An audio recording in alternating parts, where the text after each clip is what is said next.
जय हिंद दोस्तों। आज की क्लास में साइंस के वन शॉट वीडियो के सब क्वेश्चन को देखेंगे। सभी प्रश्न इंपॉर्टेंट हैं। क्वेश्चन नंबर फर्स्ट है, रक्त समूह की खोज किसने की थी? रक्त समूह की खोज कार्ल लैंडस्टीनर ने 1901 ईस्वी में की थी। पुष्पों का अध्ययन कहलाता है। पुष्पों के अध्ययन को एंथोलॉजी कहते हैं। लैक्रिमल ग्रंथियां स्रावित करती हैं। लैक्रिमल ग्रंथियां अश्रु को स्रावित करती हैं। मस्तिष्क का सबसे बड़ा भाग कौन सा है? मस्तिष्क का सबसे बड़ा भाग होता है सेरेब्रम। रबर है। रबर क्या है? रबर एक प्राकृतिक बहुलक होता है। ब्रह्मांड में सर्वाधिक मात्रा में पाया जाने वाला तत्व कौन सा? तो हाइड्रोजन है। समुद्र की गहराई किस यंत्र से मापी जाती है? समुद्र की गहराई फाइटोमीटर से मापी जाती है। प्रकाश के तरंग सिद्धांत का प्रतिपादन किसने किया? तो इसका प्रतिपादन किया था न्यूटन ने। 1 किलोवाट घंटा बराबर होता है 1 किलोवाट घंटा बराबर होता है 3.6 गुणे 10 घाते 6 जूल। कितना डिग्री सेंटीग्रेड को परम शून्य ताप कहते हैं? परम शून्य ताप कहते हैं -273 डिग्री सेल्सियस को।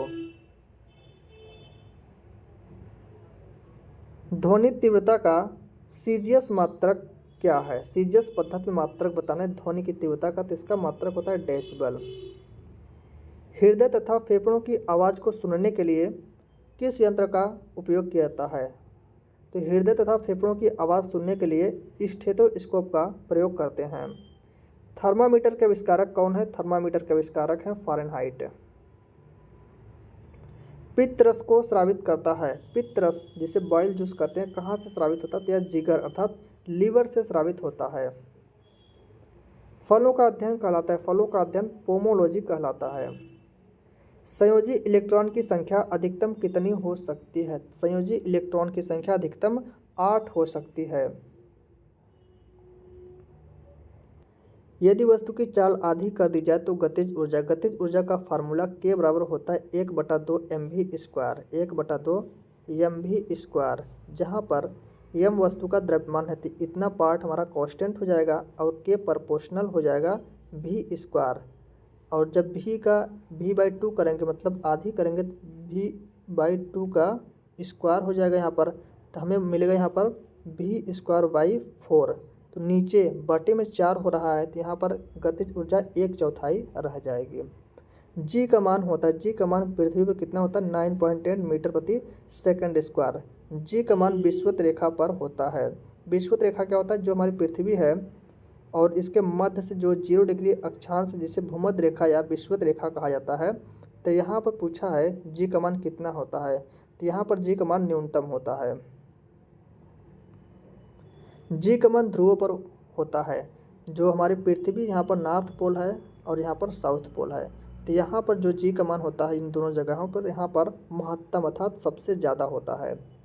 पृथ्वी की सतह से ऊपर या नीचे जाने पर जी का मान, पृथ्वी की सतह जिस लेयर पर हम मतलब चलते फिरते रहते हैं उससे ऊपर जाने पर या पृथ्वी से अंदर जाने पर जो जी का मान है वह घटता है। पृथ्वी की घूर्णन गति बढ़ने पर जी का मान, पृथ्वी जो अपने अक्ष पर घूम रही है, ठीक है, जो अपने अक्ष पर घूम रही है, अगर वहाँ पर घूमने की गति बढ़ा दी है, ठीक है, घूर्णन गति बढ़ जाए तो जी का मान क्या हो जाएगा? कम हो जाएगा। जी का मान कम हो जाएगा घूर्णन गति बढ़ने पर। पृथ्वी की घूर्णन गति घटने पर मतलब जो पृथ्वी घूम रही है अगर उसकी गति थोड़ी धीमी कर दी जाए तो जी का मान क्या हो जाएगा? बढ़ जाता है। पृथ्वी के केंद्र पर जी का मान, पृथ्वी का जो सेंटर पॉइंट है वहाँ पर जी का मान 0 होता है, 0 होता है। सूर्य के लिए पलायन वेग जिसे एस्केप वेलोसिटी कहते हैं का मान होता है, तो इसके लिए जो एस्केप वेलोसिटी होती है 42 किलोमीटर प्रति सेकंड होती है। चंद्रमा के लिए पलायन वेग एस्केप वेलोसिटी का मान होता है कितना होता है? 2.37 किलोमीटर प्रति सेकंड। और पृथ्वी के लिए अगर पूछा तो 11.2 किलोमीटर प्रति सेकंड होता है। 11.2 किलोमीटर प्रति सेकंड होता है पृथ्वी के लिए एस्केप वेलोसिटी। पृथ्वी की सतह से ऊपर जाने पर वायुमंडलीय दाब, जो वायुमंडलीय प्रेशर होता है, कम होता है पृथ्वी की सतह से ऊपर जाने पर। वायुमंडलीय दाब को मापा जाता है। वायुमंडलीय दाब को बैरोमीटर से मापा जाता है। बैरोमीटर का पाठ्यांक अचानक मतलब सडनली नीचे गिरता है तो आंधी आने की संभावना होती है। और वही पाठ्यांक अगर धीरे धीरे नीचे गिरता है तो वर्षा होने की संभावना होती है। बर्फ़ का घनत्व होता है, बर्फ़ का घनत्व होता है 0 पॉइंट, ठीक है, यहाँ पर होगा 0.9 ग्राम प्रति सेमी क्यूब होता है बर्फ़ का घनत्व। द्रव का घनत्व अधिक होने पर पृष्ठ तनाव, द्रव का घनत्व अधिक होने पर पृष्ठ तनाव बढ़ जाता है, बढ़ता है। द्रव का घनत्व बढ़ने पर केशिका नली में, द्रव का अगर घनत्व डेंसिटी बढ़ जाएगा तो द्रव जो है केशिका नली में कम चढ़ता है, मतलब ऊपर उसकी चढ़ने की जो ऊंचाई होती है वो कम होती है। और वही अगर द्रव का घनत्व कम है तो केशिका नली में केशिकात्व क्रिया के कारण द्रव ऊपर ज़्यादा ऊपर तक चढ़ता है। ताप बढ़ने पर द्रव की श्यानता, श्यानता मतलब विस्कोसिटी की बात हो रही है, ताप बढ़ने पर द्रव की जो श्यानता है वह घट जाती है और ताप घटने पर द्रव की श्यानता बढ़ जाती है। आंधी आने पर छप्पर उड़ना, मतलब जो पतरा उत्तरा जो भी रखा रहता है किस सिद्धांत पर आधारित है, तो आंधी आने पर जो पतरा उत्तरा उड़ जाता है वह बर्नौली के सिद्धांत पर आधारित होता है। झूला झूलते कोई व्यक्ति झूला पर खड़ा हो जाए तो इसका आवर्तकाल, आवर्तकाल का फार्मूला था टी बराबर टू पाई अंडर रूट में यल बाई जी। तो जी का मान हमेशा कांस्टेंट रहेगा पृथ्वी पर और 2 पाई का मान कांस्टेंट रहेगा, तो आवर्तकाल हमेशा किस पर निर्भर करेगा, अंडर रूट यल, मतलब धागे की लंबाई, जहाँ से ये मतलब यहाँ से रस्सी बांधा गया है यहाँ तक ये रस्सी है, ठीक है, यहाँ से कोई व्यक्ति बैठा है और यह रस्सी की लंबाई है, तो रस्सी की लंबाई पर हमेशा आवर्तकाल निर्भर करता है। तो यहाँ पर पूछा है कोई व्यक्ति खड़ा हो जाता है, यहाँ पर कोई व्यक्ति है अगर यहाँ पर खड़ा हो जाएगा तो इसकी प्रभावी लंबाई जो हो जाएगा यल डैश वह कम हो जाएगी, तो यल डैश का मान कम होने के कारण आवर्तकाल क्या हो जाएगा, ऑटोमेटिक घट जाएगा। तो इसका आंसर यही हो जाएगा कि आवर्तकाल घट जाएगा। यदि झूले पर एक व्यक्ति के स्थान पर 2 व्यक्ति बैठ जाएं, ठीक है, तब आवर्तकाल पूछ रहा है। तो आवर्तकाल द्रव्यमान पर डिपेंड करता नहीं, केवल धागे की लंबाई पर डिपेंड करता है, तो उससे कोई प्रभाव नहीं पड़ता, चाहे एक व्यक्ति बैठे चाहे 2 व्यक्ति, तो आवर्तकाल हमेशा अपरिवर्तित रहेगा। वायु में ध्वनि तरंगें होती हैं, वायु में जो ध्वनि तरंगें होती हैं वह अनुदैर्ध्य होती हैं। विद्युत केतली में जो इलेक्ट्रिक केतली होती है, पानी किस कारण गर्म होता है, तो उसमें संवहन के कारण गर्म होता है। बोलोमीटर एक यंत्र है जो मापता है, बोलोमीटर क्या मापता है, ऊष्मीय विकिरण को मापता है। किसी ठोस पदार्थ के बिना द्रव में बदले सीधे वाष्प अवस्था में परिवर्तित होने को कहते हैं, मतलब ठोस से सीधा गैस की बात हो रही है, बस सीधा सीधा क्वेश्चन पूछ रहा है, ठोस से सीधा गैस में, ठीक है। तो इस क्रिया को कहते हैं, अगर कोई पदार्थ है ठोस से सीधा गैस में चेंज हो रहा है तो इसे कहते हैं ऊर्ध्वपातन। जैसे एग्जाम्पल की बात करें तो कपूर हो गया, अमोनियम क्लोराइड हो गया, इसे गर्म करेंगे तो ये ठोस से सीधे गैस में, लिक्विड नहीं बनेगा, सीधे गैस में चेंज हो जाएगा, उससे कहते हैं ऊर्ध्वपातन की क्रिया, और ऐसे पदार्थों को कहते हैं ऊर्ध्वपातज। जिस ताप पर कोई ठोस पदार्थ ऊष्मा पाकर द्रव में परिणत होता है, मतलब ठोस से यहाँ पर द्रव में चेंज हो रहा है, ठोस से द्रव में चेंज हो रहा है तो कहलाता है, पूछा क्या कहते हैं उसे, तो ठोस से द्रव में परिवर्तित हो रहा है तो उसे ठोस का गलन पॉइंट, जिस पॉइंट पर मतलब गलता है उसे गलन पॉइंट कहते हैं, और इस क्रिया को कहते हैं गलनांक, इसे गलनांक कहते हैं। जिस ताप पर कोई द्रव ऊष्मा पाकर, यहाँ लिक्विड ऊष्मा पाकर वेपर अर्थात वाष्प में चेंज हो रहा है, तो ऊष्मा पाकर वाष्प में बदल रहा तो इसे कहेंगे क्वथनांक। जल का क्वथनांक कितना होता है, 100 डिग्री से। द्रव से वाष्प में पदार्थ के अवस्था परिवर्तन को कहते हैं, तो द्रव है उसके बाद वाष्प बनेगा तो कहेंगे वाष्पन। ठोस से द्रव में पदार्थ के अवस्था परिवर्तन कहते हैं, ठोस है अब यहाँ द्रव बन रहा है तो ठोस पिघलेगा अर्थात गलेगा तब द्रव बनेगा तो इसे कहेंगे गलन। दाब बढ़ने से किसी द्रव का क्वथनांक, दाब अर्थात प्रेशर अगर बढ़ा देंगे तो क्वथनांक पूछा, जैसे प्रेशर कुकर हमारा होता है तो उसमें जो भी मटेरियल रहता है उसमें जो जल रहता है उसका क्वथनांक बढ़ जाता है, मतलब क्यों बढ़ता है, क्योंकि उसके अंदर प्रेशर कुकर के अंदर दाब बढ़ जाता है, तो दाब बढ़ने से क्वथनांक ऑटोमेटिक बढ़ जाता है जिससे खाना जल्दी पक जाता है। बर्फ़ के गलन की गुप्त ऊष्मा का मान होता है, तो इसका मान होता है 80 कैलोरी प्रति ग्राम। वाष्प की गुप्त ऊष्मा होती है, तो वाष्प की जो गुप्त ऊष्मा होती है, लेटेंट हीट होती है, वह 540 कैलोरी प्रति ग्राम होती है। इसलिए वाष्प से जलने पर अधिक मतलब ज़्यादा समस्या होती है। रेफ्रिजरेटर में थर्मोस्टेट का कार्य है। थर्मोस्टेट मतलब होता है एक समान ताप।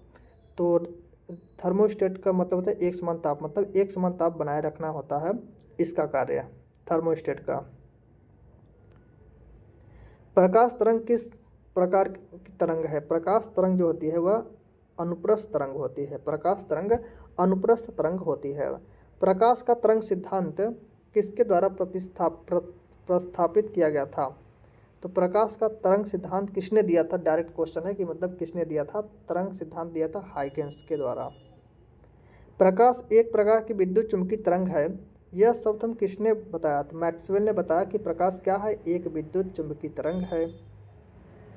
प्रकाश विद्युत प्रभाव का प्रतिपादन किसने किया? प्रकाश विद्युत प्रभाव का प्रतिपादन आइंस्टीन ने किया। ये सभी प्रश्न डायरेक्ट एग्जाम से पूछे गए हैं। प्रकाश का वेग सबसे सर्वप्रथम किसने ज्ञात किया? प्रकाश का वेग सबसे पहले किसने ज्ञात किया? तो रोमर नामक साइंटिस्ट ने ज्ञात किया था। प्रकाश के वर्णक्रम में किसका तरंगदैर्घ्य न्यूनतम होता है? जो वर्णक्रम होता है उसमें सबसे न्यूनतम तरंगदैर्घ्य होता है बैगनी का और सबसे अधिकतम तरंगदैर्घ्य होता है लाल रंग का। प्रकाश के वर्णक्रम में किसका तरंगदैर्घ्य अधिकतम होता है? तो यहाँ पर क्वेश्चन बन गया, तो इसका आंसर हो जाएगा लाल रंग का।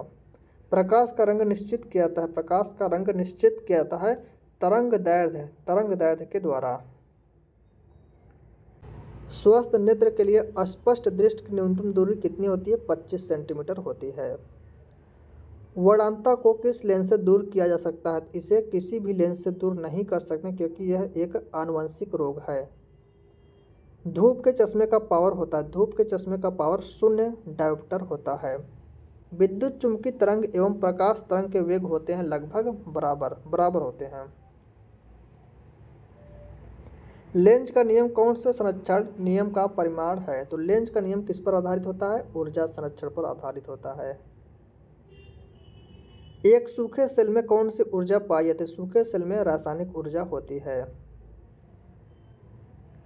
सामान्य ट्यूबलाइट में कौन सी गैस होती है? सामान्य ट्यूबलाइट में आर्गन के साथ मरकरी वेपर होती है। डायनमो का कार्य होता है यांत्रिक ऊर्जा को विद्युत ऊर्जा में बदलना। घरों में पंखे एवं लैंप किस प्रकार लगाए जाते हैं? घरों में जो पंखे होते हैं और लैंप होते हैं उन्हें समांतर अर्थात पैरेलल क्रम में लगाया जाता है। ट्रांसफार्मर की रेटिंग को किस यूनिट में व्यक्त करते हैं? इसे KVA kilo volt ampere KVA में व्यक्त करते हैं, किलो वोल्ट एम्पियर। तड़ित चालक का आविष्कार किसने किया? तड़ित चालक का आविष्कार बेंजामिन फ्रैंकलिन ने किया। तड़ित चालक बनाए जाते हैं किसके बनते हैं? कॉपर अर्थात तांबा के बनते हैं। अस्थायी चुंबक बनाए जाते हैं, अस्थायी चुंबक स्टील जिसे इस्पात कहते हैं इसी के बनाए जाते हैं। अस्थायी चुंबक बनाए जाते हैं, अस्थायी चुंबक नरम लोहे के बनाए जाते हैं। चुंबक के समान ध्रुवों के बीच होता है, चुंबक के समान ध्रुव आपस में प्रतिकर्षण करते हैं। चुंबक के विपरीत ध्रुव के बीच होता है, विपरीत ध्रुवों के बीच आकर्षण होता है। एक ही प्रकार के परमाणुओं से मिलकर बना पदार्थ कहलाता है तत्व। तत्व क्या होते हैं? एक ही प्रकार के परमाणुओं से मिलकर बने होते हैं। दो या दो से अधिक तत्वों के मात्रा के विचार से एक निश्चित अनुपात में, दो या दो से अधिक तत्वों की मात्रा के विचार से एक निश्चित अनुपात में संयोग करने से बना पदार्थ कहलाता है। मतलब यहाँ पर क्वेश्चन है कि जैसे दो या दो से अधिक पदार्थ हैं उनको एक निश्चित अनुपात में मिलाया जाए तो उसे बनते हैं यौगिक। बस इतना ही प्रश्न है कि दो या दो से अधिक तत्व हैं उन्हें एक निश्चित अनुपात में मिलाया जाए तो यौगिक बनते हैं। दो या दो से अधिक शुद्ध पदार्थों को किसी भी अनुपात में, मतलब यहाँ पूछा है वहाँ पर था एक निश्चित अनुपात, यहाँ पर किसी भी अनुपात की बात हो रही है, मिला देने पर बनता है। तो किसी भी अनुपात में मिलाएंगे तो वहाँ बनेगा मिश्रण और निश्चित अनुपात में मिलाएंगे तो वहाँ बनेगा यौगिक। बस इतना ही अंतर है। विश्व का प्रत्येक पदार्थ अत्यंत सूक्ष्म कणों से मिलकर बना होता है। यह सर्वप्रथम किसने कहा था? कणाद ने कहा था। परमाणु के नाभिक का आकार होता है, परमाणु के नाभिक का आकार होता है 10⁻⁻15 मीटर। न्यूट्रॉन तथा प्रोटॉन के संख्याओं के योगफल को कहते हैं द्रव्यमान संख्या। परमाणु भार का अंतर्राष्ट्रीय मानक है कार्बन 12। रेडियोधर्मी पदार्थ उत्सर्जित करता है। रेडियोधर्मी पदार्थ अल्फा बीटा और गामा तीनों प्रकार के कण उत्सर्जित करता है। नाभिक से निकलने वाले विकिरणों में किसकी वेधन क्षमता सर्वाधिक होती है? तो गामा किरणों की वेधन क्षमता सबसे ज़्यादा होती है। लोहे पर जंग लगना उदाहरण है। लोहे पर जंग लगना ऑक्सीकरण का उदाहरण है और लोहे पर जंग लगने से इसका भार बढ़ जाता है। नीले लिटमस पत्र को लाल कर देता है।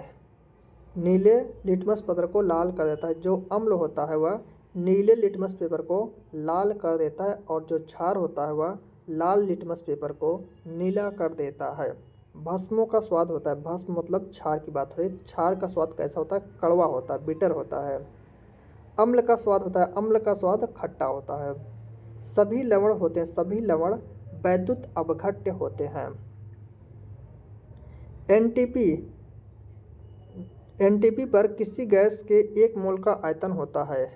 तो इस पर एक मोल का आयतन होता है 22.4 लीटर।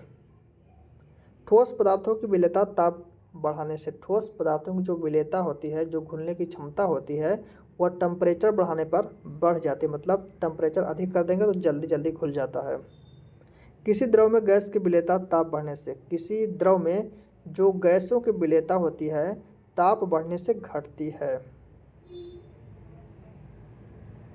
कोलाइडी रसायन का जनक किसे माना जाता है? ग्राहम को माना जाता है। उत्प्रेरक की खोज किसने की? बर्जीलियस ने उत्प्रेरक की खोज की। आवर्त सारणी के उदग्र स्तंभों को कहा जाता है। जो इस प्रकार स्तंभ बने होते हैं इन्हें कहते हैं वर्ग। आवर्त सारणी के क्षैतिज स्तंभों को कहते हैं, जो क्षैतिज इस प्रकार पंक्तियां होती हैं इन्हें कहते हैं आवर्त।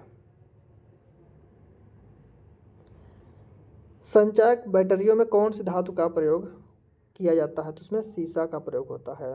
भारत में प्रचुर मात्रा में उपलब्ध नाभिकीय ईंधन है थोरियम। किस गैस को प्राणवायु कहा जाता है? प्राणवायु कहते हैं ऑक्सीजन को।